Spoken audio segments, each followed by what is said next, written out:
meron madaling magpabunga, madaling makakuha ng fruit. Pero yung edible flesh ng langka, kasi nga, hindi siya madagta. Size itong mga to. Yeah, this is the medium size. Mga 10 to 12 kilos. Yes. Na open. Yan, almost the same lang sila. Yan. Biyahe. Kasi mga customers namin, they're really enjoying kahit nagbabiyahe.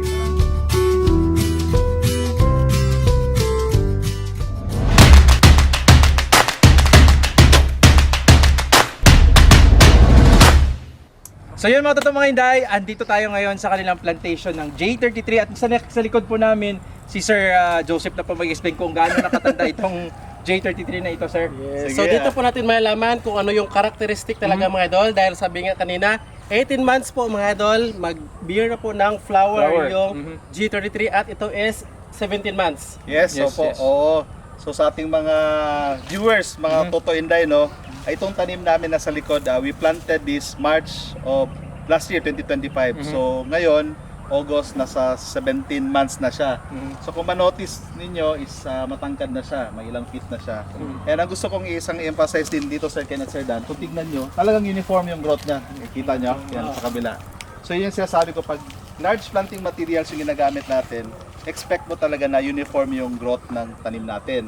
So ano bang mga basic na mga secrets namin na hindi naman sekreto na si-share ko sa inyo Ayun. na ginagawa namin? Tayan nyo yan. Number one, of course, yung material talaga, planting materials dapat maganda. We use large planting materials. Then pag tanim namin, ang ginagawa namin, every month yung fertilization namin, Sir Ken. Dito ginagamit namin is akong ano siya, inorganic 1616. 1616?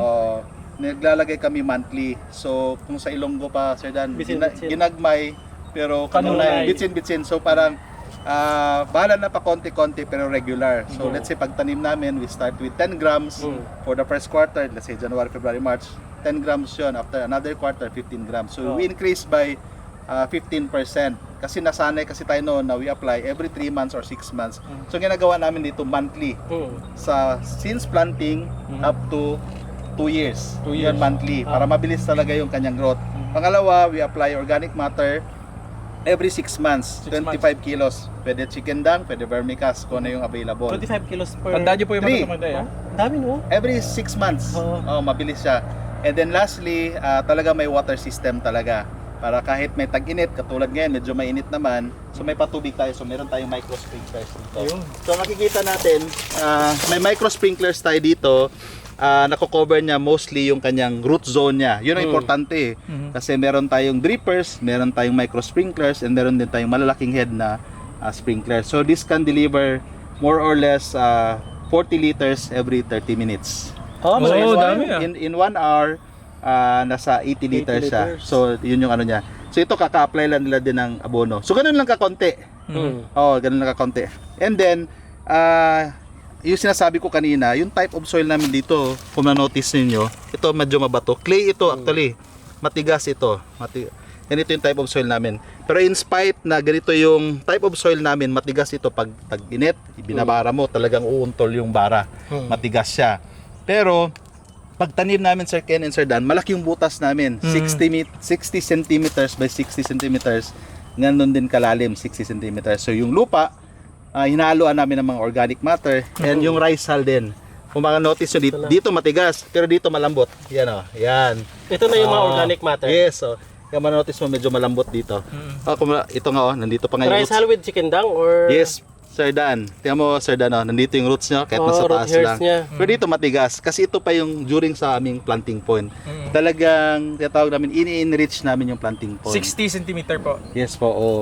Kaya we always say, Sir Ken, Sir Dan, sa aming mga bisita, parang nagtatayo tayo ng bahay or building, inuuna natin yung foundation. So may Ganon basal din. din yun. Yes, yes, Sir Dan. Kung ano yung available ng organic matter natin. Yun. Pero halimbawa kung magbasal ng halimbawa hindi available ang mga organic matters, basal ng synthetic fertilizer pwede din. Pwede rin.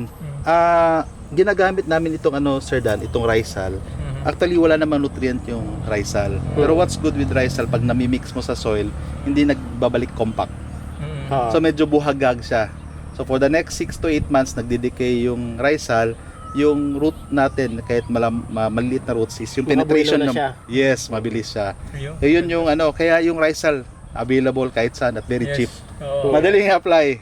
So again, wala siya nutrient, pero Big yung factor. texture, Yeah. yes, yun yung nakikita Dahil namin. buhaghag nga siya. oo. Yes, okay, ito manotice buhag. Pero Kaya- tirahan din siya ng mga microbes. correct. Yes, Sir Dan. Oo. Carbon source And then din. another technique namin dito kaya mabilis, Sir Dan, yung pruning. Mm.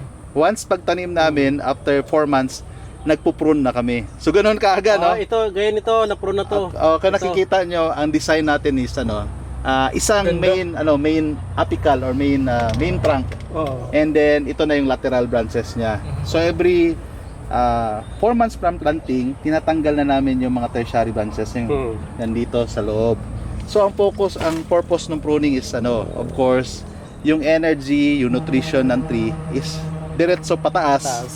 at pa-wide, palapad, and of course yung size ng ating branches. Yung lateral. So Oo, hindi yung kayo lateral nagka-top siya. pruning, Sir Joseph? Yes, darating tayo na magta-top prune. Kaya ito, even at 17 months, malaki na siya. 17 Tapos ready na siya. So, kaya nga naman notice ninyo ito, actually pwede pa nga namin Baka bulaklak na tanggalin. Yes, it's either flashing lang or bulaklak. Oo. So, ganun siya kabilis. And then, ito yung gusto kong, yung minimension ko kanina, Sir Dan, bakit mabilis siya? Ito ang na-notice namin sa J33. Ito yung mature leaves niya, no? Ito yung mature leaves niya. Oo. Ito yung about to mature pa lang niya na leaves. Ito. Kung nakikita nyo, may bago na naman siya, flashing. Successive yung kanyang flashing. Tuloy-tuloy. Katulad nito, Sir Dan, no? Tingnan mo. Ito yung mature leaf niya. About to mature. But ma-notice mo, may new, na siya. Bago na naman siya. Kasi sa ibang jackfruit variety, mag-remain muna siya for some time ng ganito. Ng color green. Oo.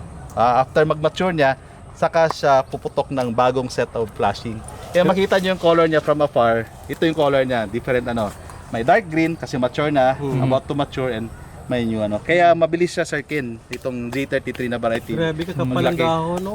Yes, Parang oo. siya, loaded ng calcium magnesium. Sir Dan, among sa aming food crops, ito masaya kami kasi wala kaming protocol na spray sa dahon. We are into durian, i-discuss natin, medyo may protocol spray siya para hindi masira yung dahon. We are into pomelo, ganun din. And yung ibang crops namin medyo may protocol. Ito wala, zero. Talagang Granular lang fertilizer. Yes, hindi ito nakatikim ng insecticide, ng fungicide, or any foliar fertilizer. Wala. Yes, kasi honestly naman, Kapalong dahon, no? yung jackfruit, Sir Dan, kahit saan ka pupunta, kahit walang alaga, maganda yung dahon, di ba? Dark green. So yun yung Borer lang advantage. naman ang problem. Yes, oo. Kaya ito, dense sa tignan sa labas, pero dito sa loob, Ayan, yun, ganda. malinis siya. So So actually, even dito pala sa lateral, nagpo-prone. yes po, oo. Actually, to add lang, Sir Ken, Sir Dan, maraming design ng pruning ng jackfruit. Ang pinaka-popular sa social media is yung pinuputol na nila dito. Oo. Yung top prone. 4 or 5 branches lang. Actually, if I'm not mistaken, na-observe siguro na sa Thailand. Pero kailangan kasi natin maintindihan muna ano ba yung nature ng branches nung variety. For example, si Ibiark is medyo upward siya. Si J33 upward. Si Ibiark medyo palapad kasi si Ibiark. That's why you need to plant at least 8x8 or more meters. Yung isang variety kasi sa Thailand, talagang kailangan mo siyang gano'n na design. Ang challenge lang ngayon, parang yun yung kinokopya natin, hindi natin naintindihan na it might not be applicable sa ganitong variety. Ang maganda kasi ito, Sir Ken, Sir Dan, makikita natin mamaya, marami kang fruiting area. Sa mga lateral Oo. branches niya. Well, in fact, actually, this is not yet final nga pruning namin. Ang rule namin dito sa pruning sa farm, sa jackfruit, durian, or other crops namin, habang may pakinabang pa siya, wag mo na putulin. Pwede sa putulin later. For example, ito, candidate na talaga ito na for production branch. 1, 2, 3, kasi pronounce malaki siya. Might be, either dito dalawa, puputulin pa namin to. Pero hindi namin siya pinutol earlier. Kasi nagtatrabaho pa naman siya bakit natin tatanggalin? So, it can be removed later. So, katulad nito, candidate din ito, either ito or ito. So, dito naman ako pipili.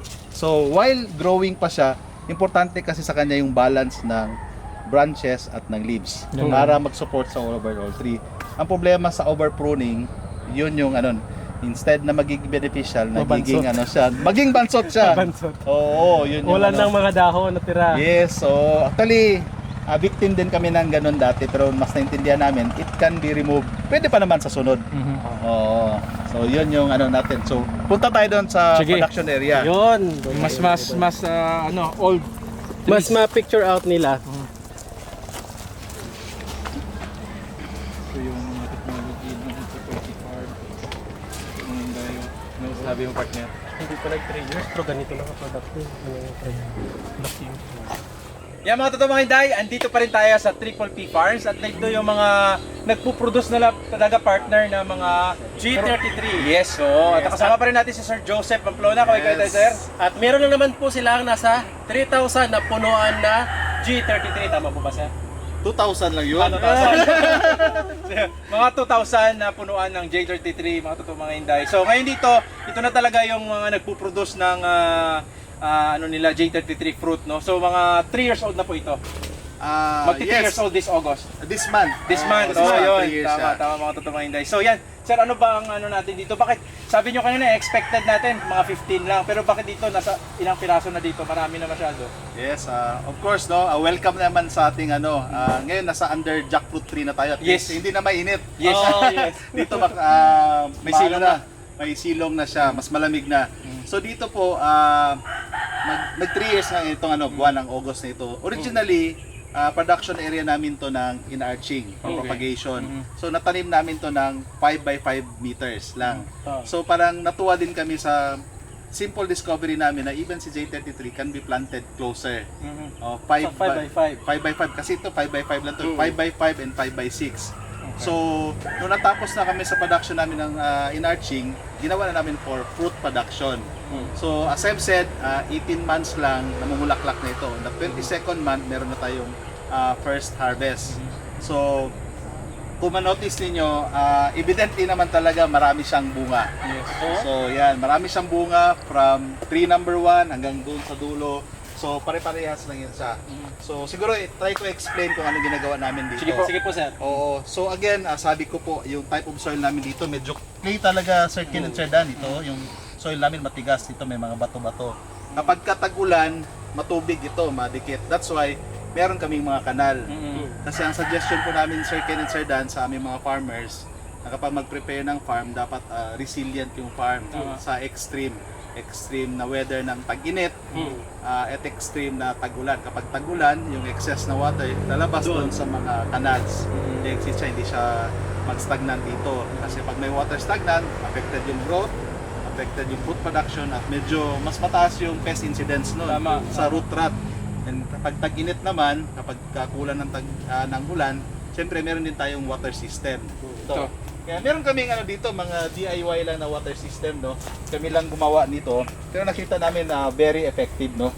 So, ito maka-discharge siya ng more or less 50 liters every 30 minutes or 100 liters per hour. So, yung coverage niya is up to mga 1.5 meters dito sa banda. So, yung root zone ng ano, talagang covered niya. Bakit kailangan siya ng water system? Kasi sabi ko nga, yung panahon talaga natin ngayon, extreme eh. Kapag walang ulan, talagang mainit na mainit, wala talaga. Pag tag-ulan, sobra-sobra talaga yung ano, that's why may kanal tayo. Kaya pag gusto natin i-design yung ating farm na high production, talagang ito yung masuggest namin na basic na kailangan ma-prepare siya, no? So that's why na-achieve namin yung itong consistent na fruiting. So sabi ko nga kanina, si J33 na-discover namin, na-observe namin na halos whole year round siya may production from January to December. Hindi siya humihinto ng fruiting. Okay? And then ang isang ginagawa namin dito every 45 days din, Sir Ken, Sir Dan, is yung pruning. Di ba sinabi ko kanina, kahit wala pang bunga, nagpo-prune kami. Kaya kung ma-observe nyo dito, Sir Ken, Sir Dan, kapag titingala ka sa taas, makikita mo talaga na malinis at may sunlight penetration. Importante pala yung sunlight penetration dito sa jackfruit kasi si jackfruit kasi makapal at madami magdahon. Kapag masyado siyang madaming dahon, hindi siya namumulaklak. Cancer dan. And then so yun, kapag pinuprune namin regularly, nagkakaroon siya ng new flashing, nandoon yung dinadala niya yung kanya mga bulaklak. For example ito, example ito. Since open dito, yung mga dormant buds niya dito is nasi-stimulate, so lumalabas. So this one, it's either flashing lang siya or it's either bunga. Bulaklak na siya. Pero chances, marami talaga tong bulaklak. So yun yung isang benefit ng pruning. Second is, pag may sunlight penetration, yung insects, manotice nyo, halos walang lumilipad. Walang lumilipad kasi pag shaded, medyo May flow. may lumilipad na mga insekto sa atin. So yun yung isa, walang insekto. Then, pangatlong benefit niya, yung sa fruit care din, kapag may so much moisture kasi, doon nagkakaroon ng fruit rot. Tama. Oo. Yun. Kapag hindi na around. Pero dito, yung mapapansin mo, mahangin Oo. at may sunlight penetration siya. So yun yung benefit ng ng pruning.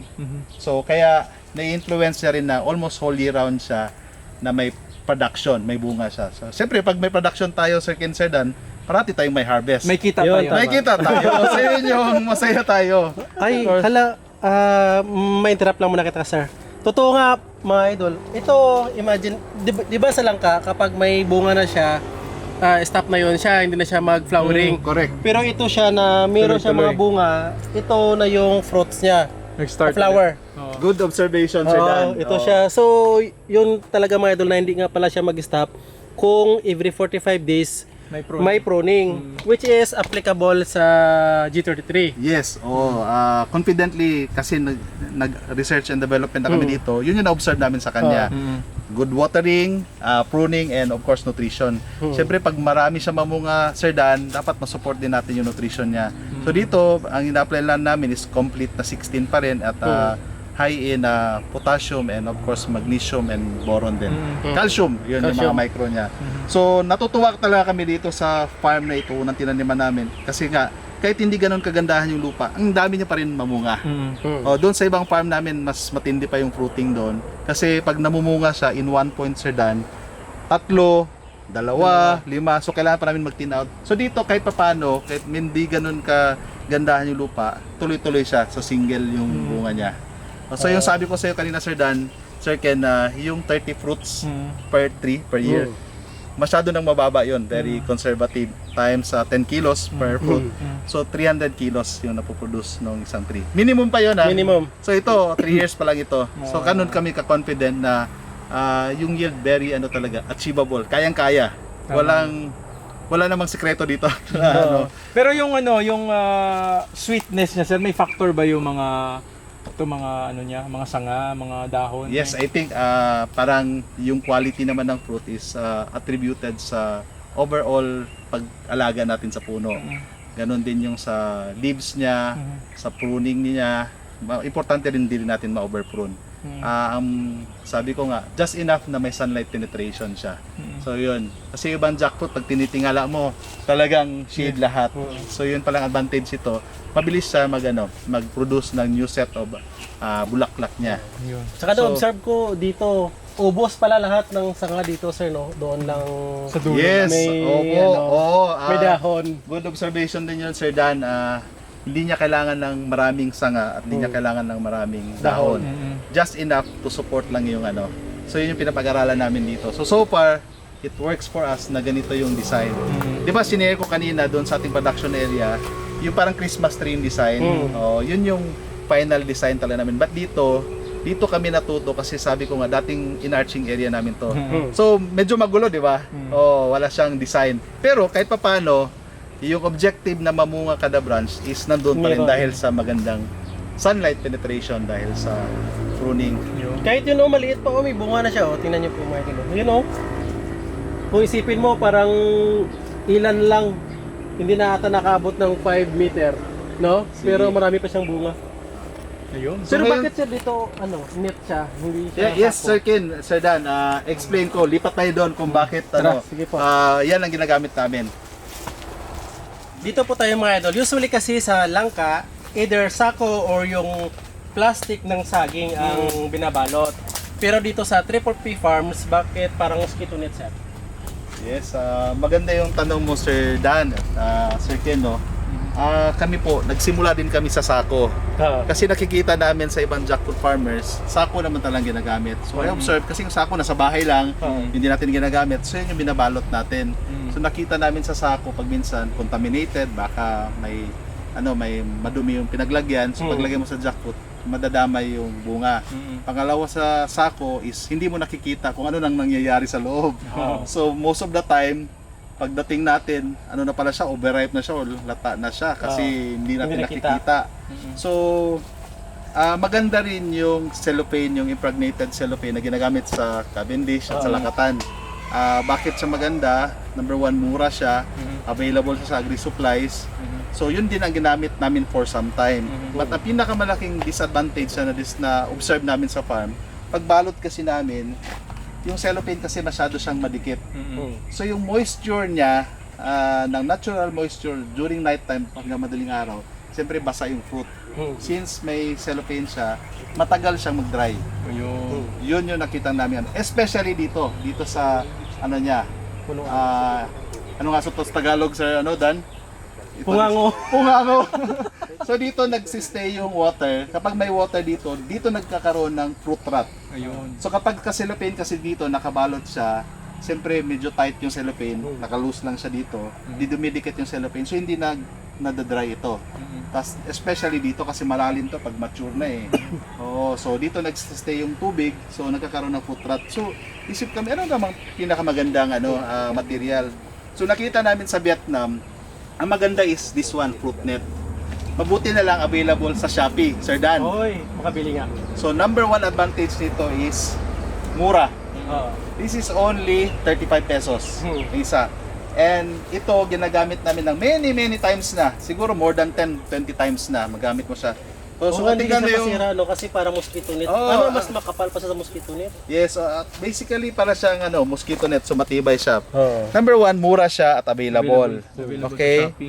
Pangalawa is kung tingnan mo Sir Dano, yung natural penetration ng sunlight, natural aeration is still there because breathable man yung yung net. And any moisture na nandito sa fruit niya o dito naiiwan dito, kasi tingnan mo dito, papunta na maturity, lalalim ito so dito magstay yung water. So ano siya, breathable siya. Talagang yung fruit para lang siyang natural na Nandyan lang siya. Hindi makapenetrate yung borer. yes, oo, kasi parang inisip din namin baka yung borer ipapasok niya pa yung yung parang pasting niya. Hindi na kasi sa paningin nila isang wall na lang yan. So reusable siya. So after namin magamit for 3 months, nilalaban na namin. So very cheap and effective siya. So sa ating sa inyong mga followers, pwede nila ito try. You can see this sa Shopee, no? Wala naman kaming doon, no? Incentive, no? But gusto lang namin ma-share kasi yun na-observe namin. That's why we are using this one. So mura siya, naturally breathable pa rin siya, sunlight and air penetration. And yun, sanitary rin siya. Madali mo siyang ma-monitor. Now, ang question ngayon is kasi ang number one nga sabi mo Sir Dan, yung yung borer, yun ang problema talaga sa jackfruit, So, ano ba ginagawa namin dito?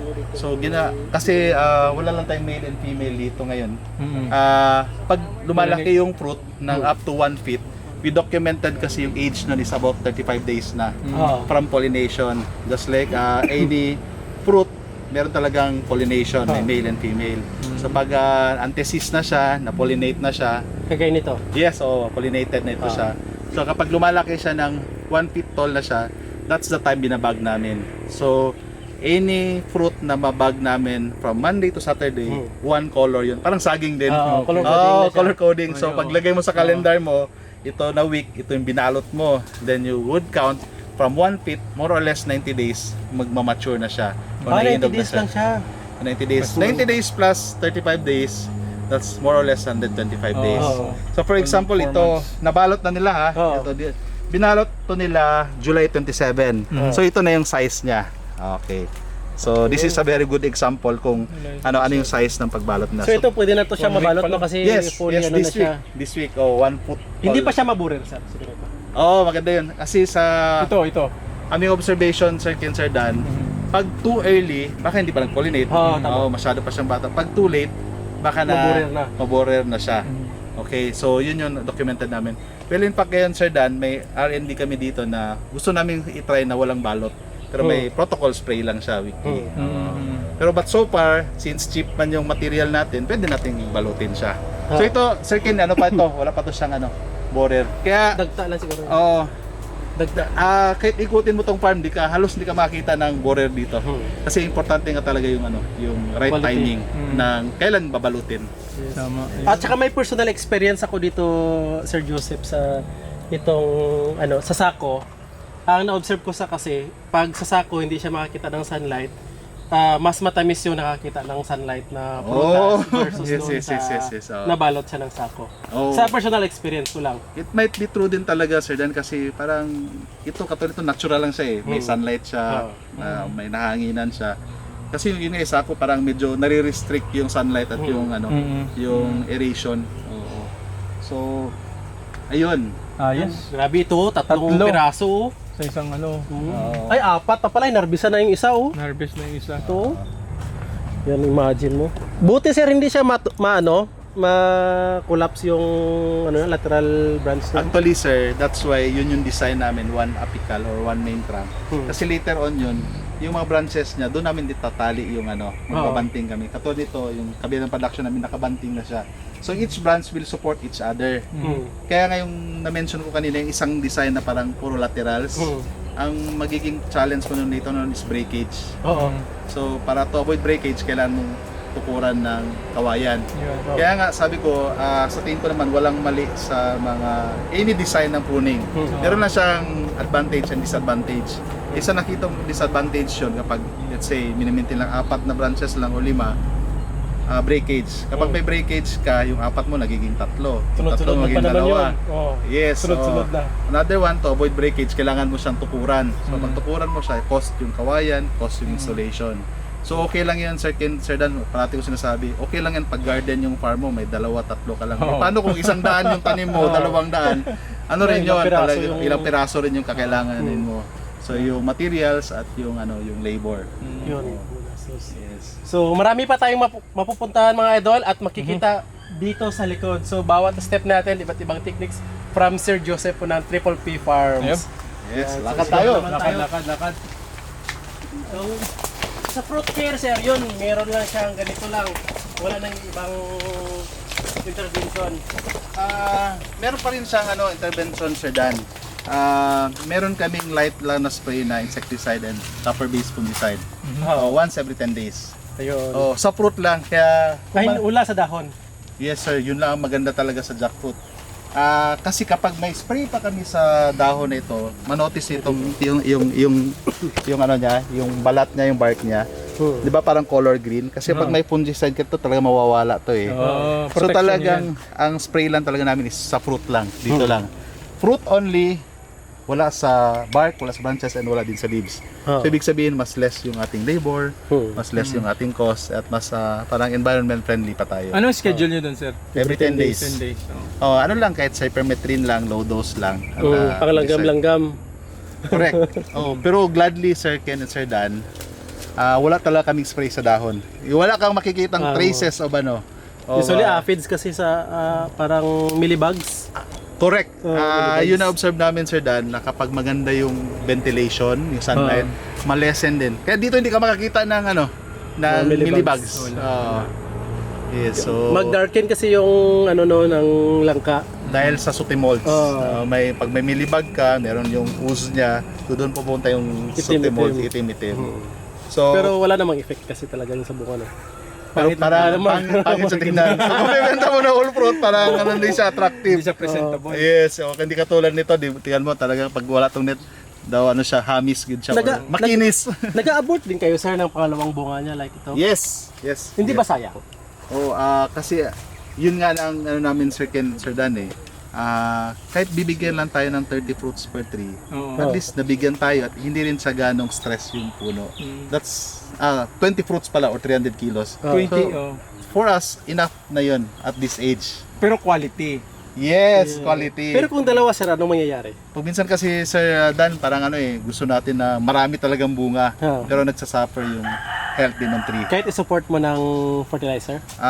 For me, parang talaga, it should be a balance pa rin. Kasi ang gusto nga din namin, Sir Dan, dito is regular yung kanyang fruiting. Parang January to December, meron talaga. All year round siya. Hindi siya mapagod, no? Pero Yes. parang napagod na siya sa kadami ng bunga, pero Oo. Fruiting pa rin, no? Imagine nyo. Ito, tuloy-tuloy, harvest. oh. Yes. Ito, sooner, harvest. Ito din, oh. Yes. O, meron pa siya, oh. Yes, so yun ang antas, ano siya, hindi siya naghinto. Oo. Ito, tuloy-tuloy siya. Kung kita mo nga, Sir Dan, meron pa natirang in-arching area dito. Hindi natanggal. So, ganun sa, nagpapatunay na ganun sa kabata. 3 years pa lang ito. Oo. Hindi pa nga na. Dati Pero na- dito galing yung kinain namin kanina, Sir Joseph. Yes po. Ayun. Yes, dito. Oh. sarap. Ang maganda rin sa Sir Dan kasi meron kasi tayong mindset na the older the tree, mas masarap. Yun Yes, ang sama. sabi, oo. Okay. Gladly sa jackfruit, you cannot determine. Ay, talaga? Yes. Unlike sa Doriano. Actually, for me may personal even sa pomelo ganun din kasi this is a pomelo area. The older the tree, the sweeter. Pero dito sa amin, basta highly suitable lang yung area, good nutrition, it can be at par or more than the older trees Ayun. pa. Yun pala Oo. yun. So yun yung parang we were just conditioned kasi na the older the tree. So with the right nutrition, right moisture or watering, you can achieve. Pero sa jackfruit, honestly with moderate na training or technical know-how, talaga siya kahit first fruit niya matamis sa kagad siya. Oo. Matamis sa kagad, masarap na siya. Ayun. So very easy to plant si jackfruit. Ayun. Yun. Ganda. Nice, nice. Ayun. Dito tayo ulit, mga idol. Mahaba-haba pa. Ito mo. Doon. May sa kabila pa ha. Sir, hindi siya masira kung nasa lupa yung bunga. Yes, kaya inahang namin sa Dan ito. Saan? Ay, no. Ito, dikit. Masisira siya pag nasa lupa. Ito, sir, oh. Sobrang laki, sir, oh. Yes, oo. Uy, grabe, kaliit lang ng sanga niya. Parang maliit pa sa battery size. Yun din ang maganda kay Oo, ang liit lang Sir ng Dan. sama Kahit small branch siya, Kaya niya. niyang mag-produce. So, pakita mo yung kahit Ito, maliit ito, na tingnan nyo, mga idol. Till this one, mga 20 Ayun, kilos. oh. Maliit pa sa battery size na yung C na battery. Pero imagine mo, mga 20 kilos to. Tapos ang branch, Kaya niya sustain, no? ang liit lang ng sanga niya. Yes, correct. Oh, grabe. So, nakakatuwa talaga si Sir Dan, si jackfruit. Masipag siyang magbunga. Magbigay ng bunga. Sir, anong reason bakit nagkakaroon ng ganito? Kasi this one is we call this apex, no, yung isa. So, paglabas ng bulaklak may male and female. So, lahat naman ng fruit na yun parang receptors ng pollen. So, probably yung dito na side is hindi na ng Ng pollen. male pollen dito. Kaya hindi siya nag-develop. Ayan. Pero at least may nakita tayong deform. But mostly halos wala kang makita Oh, deform. pero Ayan. same lang din naman kasi sa quality niya, no? May Same itsura lang naman. Yes, itsura lang. Wala lang siyang laman dito na part. Yes. Ayun. So yung sinasabi ko kanina, Sir Dan, manotice mo pag ito about to mature na to, ito dito, if you can see, malalim kasi dito ni J33. For even in Yan yung characteristics talaga niya. Sa J33. J33 kasi meron siyang collar na tinatawag. Oo, yung collar. Mas pronounce na Yun ito. ang collar. Ito pang collar niya, this one. So malalim kasi dito, Sir Dan. So dito yung moisture. Kung Matatrap. sa ulan or sa So yung na-observe namin before na kapag yung impregnated na cellophane ginagamit, yung blue, pag dito siya, dito talaga may moisture. So dito nagkakaroon ng rot sa core niya. Oh, Kaya affected yung fruit niya. So yun yung nakita Tapos namin. madamage lang siya, no? sayang. Oo, sayang. kasi sa core talaga siya yung infection niya. Nakatry ako talaga niyan, sir. Nalaglag lang siya kasama yung sako.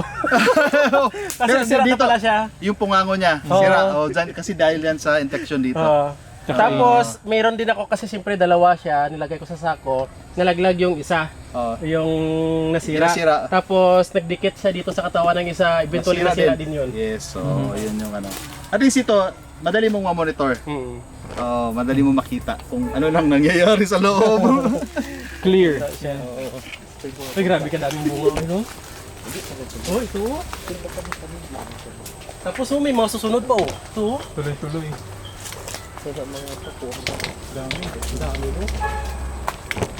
So, dito sa plots namin, ito yung isang variety naman, of course, this is Ebiarch, no? Kung ma-notice nyo, yung branching ni Ebiarch is medyo pa-wide talaga siya. That's why tama yung recommendation, at least 8 meters sana siya. So, we observe na palapad siya. But isang nakita naming disadvantage sa ibang variety ng jackfruit is yung pag namunga siya, madami. After niya mamunga, wala na siya. So, kapag ikot ka, titignan mo dito, maraming bunga pagdating dito, wala. Hindi namin tinanggal, wala talaga siyang bunga. Pero may new batch of flashing naman siya, so fruiting. So each variety talaga meron siyang characteristics. Meron siyang mga strengths and weaknesses. So kaya for us sa Triple P Farms, we would like to share yung at least may options din. Maintindihan nila what are the strengths sa production, what are the strengths sa marketing. Kasi pag minsan when we have so much information, parang nalilito na tayo saan ba talaga yung totoo. But at least ngayon Sir Ken at Sir Dan, ito nagpapatotoo talaga na maraming bunga. Ito yung evidence natin ng Except dito kasi parang same management po, Sir Joseph. Oo, talagang Same management. Same naman same plot, same water system, same nutrition. Feeling So ko, iba lang talaga yung response ng ibang variety. Feeling ko siya, jackfruit queen. Bakit sir? Queen eh. Type niya lang kung kailan siya mamunga. Actually ganun din sa durian. yung Si Musang Queen kasi, hindi siya yeli na mumunga. Pag minsan, pag ayaw niya, ay queen ako ayaw ko mumunga Tama yung observation mo sir Dan. Si Musang Queen. Meron parang jackfruit queen din. Ito na yun. Siya. So, yun po yung advantages no sa mga totoong hinday. So, diretso po tayo doon. Sige. At least alam nyo, yan Ito pa Dami Katabi niya lang After pag naubos na harvest, meron na naman pala kasi Kaya, may mga sumusunod. talaga, naturally talaga, kapag kakaunti yung bunga, malaki talaga yung fruit. For example, ito baka 25 kilos na to siya. Para magdolya na. Para magdolya na siya. Pero manotice yung Sir Ken Sir Dan, ang liit ng trunk niya, di ba? So hindi pala always na palakihan ng trunk, much better yung productivity niya. Nagkataon lang na ito lang talaga yung nature niya, na ito yung size niya. But maliit yung trunk niya, pero ang dami niya namang bunga. So yun. Tapos depende pa rin sa pag-alaga talaga. Yes, Kasi pag-alaga. syempre, halimbawa kung meron nga talaga kayong G33 tapos hindi naman kayo nagpo-pruning, kulang naman Correct. sa fertilizer application, Yes. ano pa i-expect mo? Yes, Although may yes. bunga siya, pero hindi siya talaga ganito ka Yes, dami. yes. Mas maganda pa rin talaga yung pag-aalaga, sir, no? Yes, so talagang yung pag-aalaga. So yun, na-mention ko na yung pruning, yung fertilization, and yung water talaga importante. Kasi pag gusto natin na uniform yung productivity natin, siyempre kailangan ng tree ng magandang moisture talaga, ng patubig, especially kapag tag-init. Kasi pag tag-init, siyempre ang mechanism ng tree, survival. So, i-abort niya yung bunga niya. Pero pag may enough moisture siya, kaya niya i-support yung kanyang fruits, yung kanyang mga anak. Pero Sir Joseph, sa observation niyo po, halimbawa kung yung mga mangga natin, pomelo, durian is na-induce yung fruiting niya during dry season. Yes. Sa langka naman, ano naman po ang nakaka-induce? Good question din. Isang nakaka-induce talaga ng fruiting ni jackfruit is pruning. Pruning. Kasi yun nga sabi ko, Sir Dan, kasi dito sa branches niya, marami tong dormant na mga mata So kapag may sunlight penetration, di ba? Tinatamaan ka ng araw. Pag tinatamaan siya ng araw, may initiate yung dormant na buds niya. Lalabas siya. So lalabas siya. So it can be vegetative or reproductive, magiging bunga siya. So yun, kaya yan, mayroon talaga Pruning, tayong importante. pruning talaga. So even may bunga siya, kapag nag-pruning ka, may chance pa rin talaga kasi na lalabas. Manotice mo, Sir Dan, yung mga old jackfruit trees natin, mga ganito kalaki, makita mo along the road. Saan ang banda ang bunga? Doon Diba? na sa mga nasalaga ng araw. Doon na sa trunk. Kasi nandun lang yung natatama ng araw. Doon sa taas, maraming dahon pero walang bunga doon. So yun yung little observation namin na dapat may sunlight penetration talaga. I-pruning ko yung jackfruit ko nga. Yes. Ganun pala siya. Dami. So yung mga totoong mga hinday, siguradong marami kayong natutunan dun sa mga shinare na techniques and strategies ni Sir Joseph. At kung hindi nyo po napanood yung mga naunang video, panoorin nyo para matuloy-tuloy nyo. Yes, at saka marami po akong na-relate po talaga doon mga idol na totoo kasi syempre meron din po akong jackfruit at halos lahat po sa fruit care, sa pag-induce ng bunga, sa pag-alaga, yung mga fertilizer application, sa pruning, doon pala even gaano mo siya pala kalagay ng nutrients kung kulang pala sa pruning, hindi din siya ganoon siya magdami ang bunga, although bubunga siya, hindi siya ganoon kadami. So, kung tingin nyo po, makarelate po kayo at saka may jackfruit po kayo or G33 or iba pang mga varieties, yan, panoorin nyo yung buo, yung ating video with Sir Joseph ng Triple P Farms. Marami po kayong matutunan. Kung tingin nyo po, sa durian naman po kayo sa ibang varieties, later on, panoorin nyo po mga idol. Yan. So Sir Joseph, ano ba pwede mong ma-advise na short advice sa mga gustong magtanim ng J33? Yes, once again, salamat at nakapasyal kayo dito. At least napakita natin sa ating mga viewers yung technology, no? At nagkataon na ito, marami talaga bunga. Consistently, maraming bunga itong natin, jackfruit trees natin, no? So sometimes kasi it's very hard to convince sa ibang tao, ating farmers, kasi to see is to believe eh. Yes, So at least, yun, tama yung sabi natin Sir Ken and Sir Dan, subaybayan nyo yung mga videos nila. Kasi we shared, siguro yung mga natutunan namin. We always say sa may mga bisita, yung mga natutunan namin ng 3 to 5 years, kinompress lang namin sa 1 o 2 oras. So at least, Swerte talaga kami. ma-avoid nyo na yung mga potential na mga mistakes or wrong information. Kasi yun yung na-observe namin Sir Ken and Sir Dan eh. Dati, nahirapan tayo ng technology. Kailangan natin pumunta. But ngayon, the challenge naman is, we have so much technology. We have so much information. So hindi natin alam saan yung susundin. So, but dito sa amin sa Triple P Farms and Nursery, we would like to bridge yung gap na yung technology will be available to farmers. So, if you would like to avail yung planting materials itong J33, authentic no, na J33, so pwede nyo kami i-contact sa page. Then, pwede na tayo makaschedule no, sa farm tour dito sa aming farm.